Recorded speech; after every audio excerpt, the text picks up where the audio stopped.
Nah, siapa yang ngajarin Iya kan? dosa ditebus harus pakai darah manusia? Sedangkan di perjanjian lama nggak ada.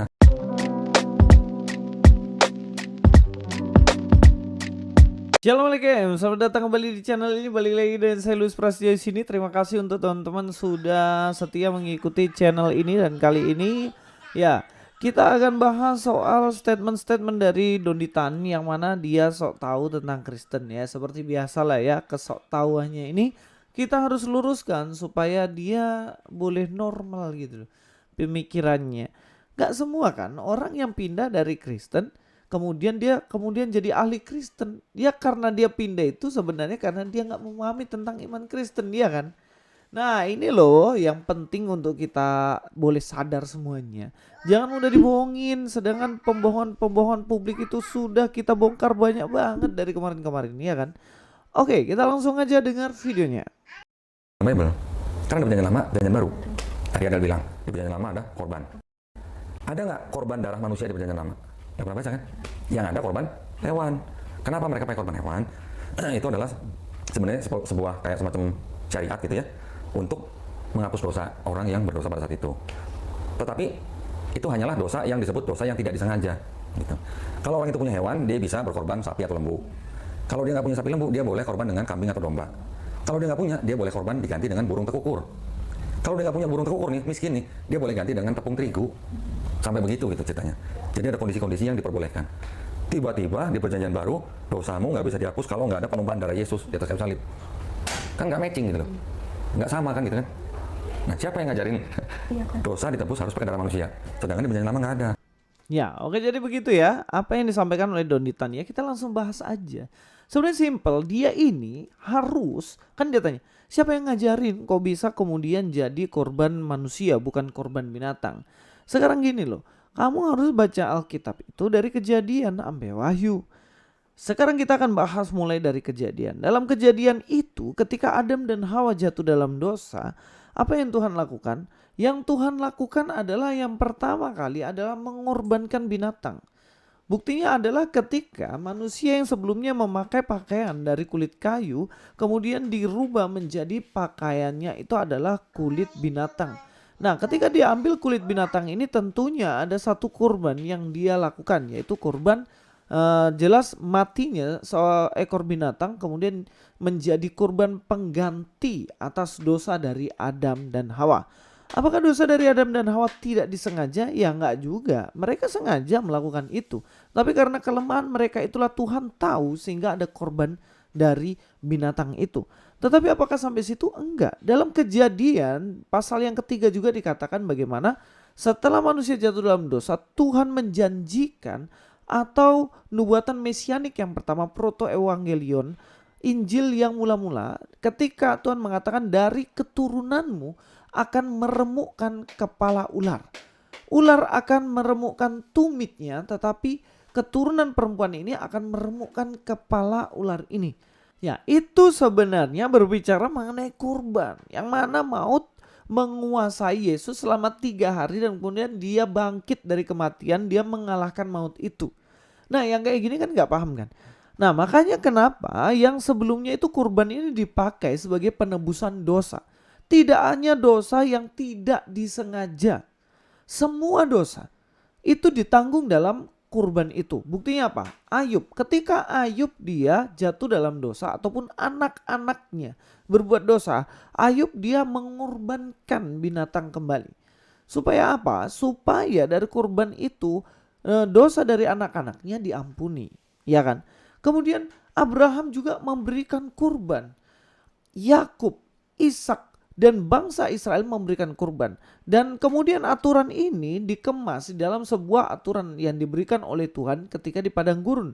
Semuanya diatur. Di dalam kitab Imamat ditulis secara jelas. Di situ dikatakan bagaimana jika kamu dosa ini, kamu mengorbankan ini seperti yang dibilang tadi ya. Bagaimana kambing domba, kemudian yang miskin itu bisa burung dan lain-lain.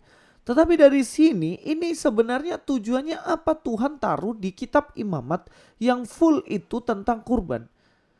Tujuannya adalah sebagai gambaran bahwa suatu hari nanti Mesias itu akan memberikan kurban yang sempurna yaitu dirinya. Jadi iman seorang Israel, orang-orang Israel pada waktu itu ketika memberikan kurban itu imannya satu. Bahwa dari kurban ini mereka meyakini suatu hari nanti ada kurban yang sempurna yang akan dikurbankan, yaitu darah Yesus itu sendiri. Nah, ini konsep ini sudah ada dari perjanjian lama untuk menuju kepada Kristus. Makanya tema besar dari perjanjian lama adalah keturunan-keturunan yang mencapai kepada Yesus. Paham sampai sini? Nah, makanya kenapa di dalam kitab Ibrani dijelaskan dengan baik di situ bahwa kurban-kurban yang sebelumnya itu hanya gambaran, itu hanya sebagai tipologi dari pengorbanan yang sempurna, yaitu Yesus Kristus. Jadi kenapa kok kurban binatang itu selalu dikurbankan setahun sekali? Tahun ini memberikan kurban, tahun berikutnya memberikan kurban, tahun selanjutnya juga memberikan kurban. Kenapa setiap tahun? Karena kurban binatang tidak sempurna. Tetapi kurban Yesus Kristus itu sempurna. Itulah kenapa Yesus itu harus Allah. Allah sendiri yang menjadi manusia dalam Yesus Kristus harus Allah. Kenapa? Karena kalau bukan Allah, ya jelas dia tidak akan sempurna. Kalau manusia sendiri ya kita terus jatuh bangun dalam dosa. Tapi Allah, Yesus itu tidak punya dosa. Makanya dia adalah kurban yang sempurna. Jadi jelas ya, perjanjian lama adalah nubuatan tentang pengorbanan dalam Yesus Kristus itu sendiri. Perjanjian baru adalah penggenapan dari nubuatan-nubuatan yang ada dalam perjanjian lama kemudian sampai kepada Yesus Kristus. Jadi tidak heran dalam Matius ya, pasal pertama itu semua dijelaskan kan. Mulai dari Abraham, mulai kemudian ke anak-anaknya Ishak, Yakub dan seterusnya, kemudian Daud dan seterusnya, kemudian di terakhir Yesus Kristus. Itu sebenarnya rangkuman dari perjanjian lama untuk menjelaskan Yesus yang adalah kurban yang sempurna itu. Nah, konsep yang sedemikian komplit, yang lengkap ini hanya ada di dalam Alkitab. Di kitab yang lain gak ada. Makanya kan kalau dibilang ada satu agama yang menggenapi, menyempurnakan perjanjian lama, perjanjian baru, itu jelas gak mungkin. Karena perjanjian lama sudah digenapi, disempurnakan di dalam Yesus Kristus yang adalah kurban sempurna. Loh, lah kok manusia? Mana ada konsep pengorbanan manusia? Saya sudah jelaskan, binatang itu tidak sempurna. Kemudian harus ada pengorbanan yang sempurna dalam Yesus Kristus. Kalian pernah berpikir gak? Kenapa Yerusalem disebut sebagai tanah perjanjian pada waktu itu? Tuhan sudah memilih tanah itu sebagai tempat untuk mengorbankan penebusan dosa, iya kan? Dan kenapa Yesus harus disalib di situ?